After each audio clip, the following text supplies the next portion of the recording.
We just witnessed one of the biggest trades in recent NFL history.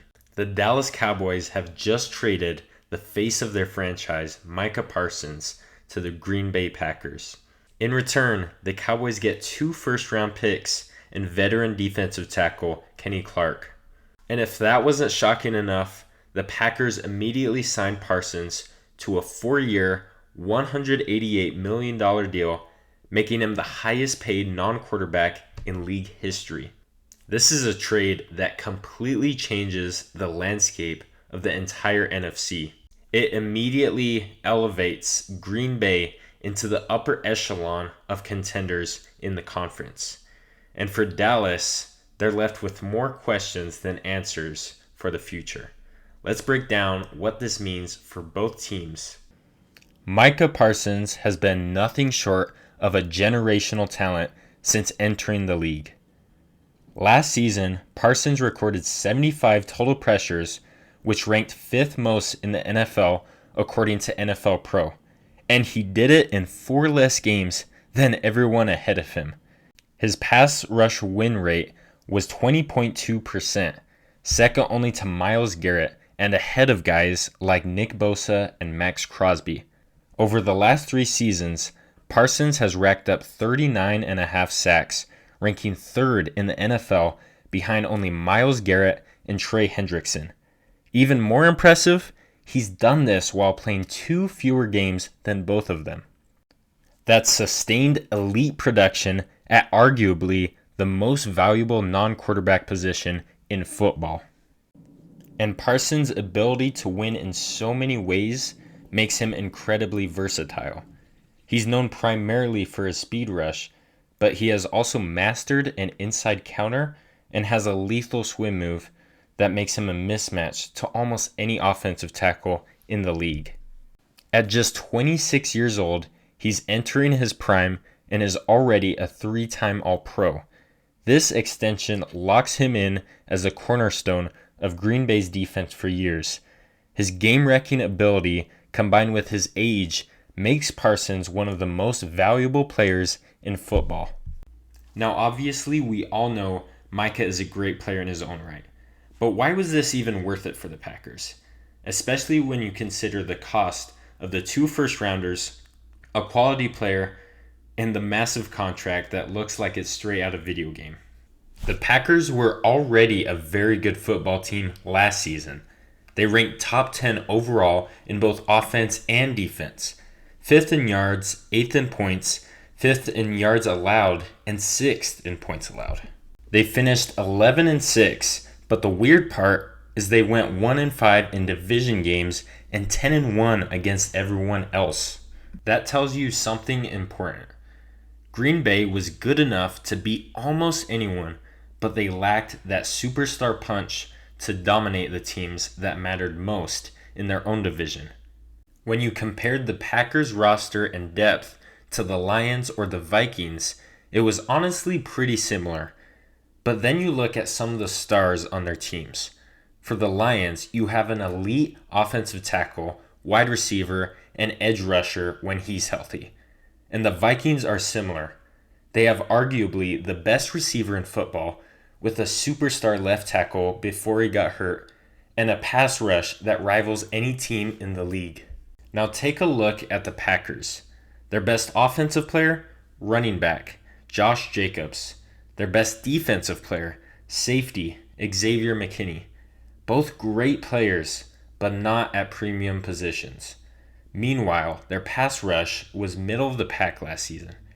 Rashawn Gary has had high highs, but has been inconsistent throughout his career. And Lucas Van Ness, their first rounder last year, hasn't lived up to expectations yet. Enter Micah Parsons. He immediately transforms this defense. With Parsons off the edge, you now have one of the most dynamic pass rushers in the NFL, plugging the Packers' biggest weakness. He not only boosts their sack totals, but his pressure alone is going to elevate everyone else, from Gary to their interior to their breakout rookie linebacker, Edgerrin Cooper, and to their young secondary.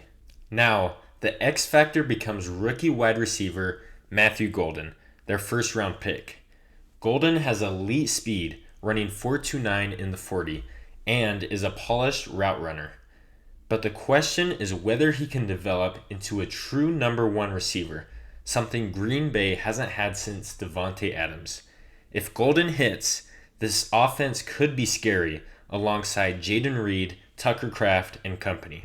But here's the bigger question. Can Jordan Love be a Super Bowl level quarterback? In the second half of 2023, Love played like a top 5 quarterback in the league.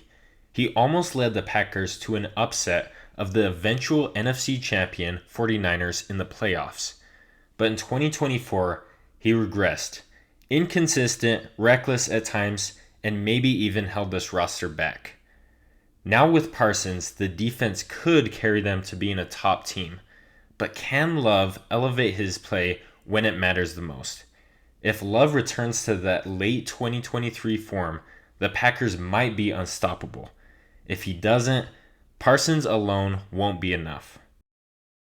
So while Parsons gives the Packers a superstar, this team's fate might still come down to two things: Jordan Love's play and the possible emergence of Matthew Golden. Now let's flip the script. What does this mean for Dallas? On offense, there's still reason for optimism.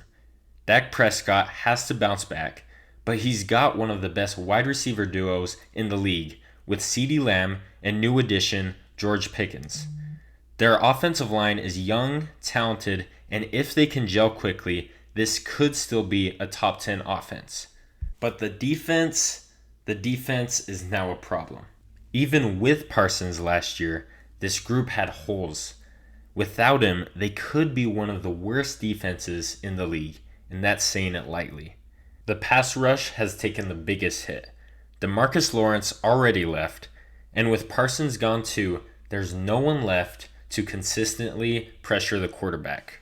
The run defense has been the Cowboys' kryptonite for years. Adding Kenny Clark helps, but he's more of a stabilizer than a game changer. It's nowhere near enough to fix their interior problems.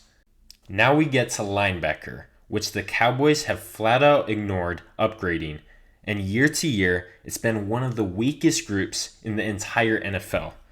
And the secondary has some standouts with DaRon Bland and Trayvon Diggs, but the lack of depth there is worrying, and they're one injury away from being cooked beyond belief. So yes, they picked up 2 first-round picks, which are always valuable, but this is where the Cowboys' philosophy comes into question. Are they a team with a clear plan, or are they just spinning in circles, second-guessing themselves, and now moving off the single most valuable player on their roster? What we really see with this trade is a tale of two franchises. The Packers, a team that usually drafts and develops, saw their window and went for it. They took a risk, but one that perfectly fits their roster and timeline. The Cowboys, meanwhile, continue to be one of the most puzzling front offices in football. Always close, but never all the way in.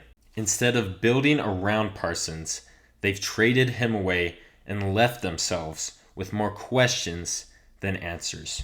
So here's the bottom line.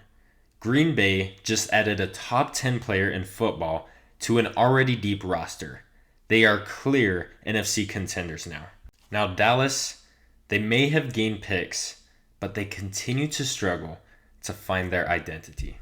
Now my question for you, do you think that this move makes Green Bay the favorites in the NFC? Or are they still a tier below the Eagles and the Lions? And does this move make sense for the future of the Cowboys, or did they just mortgage off their best player? Let me know in the comments below.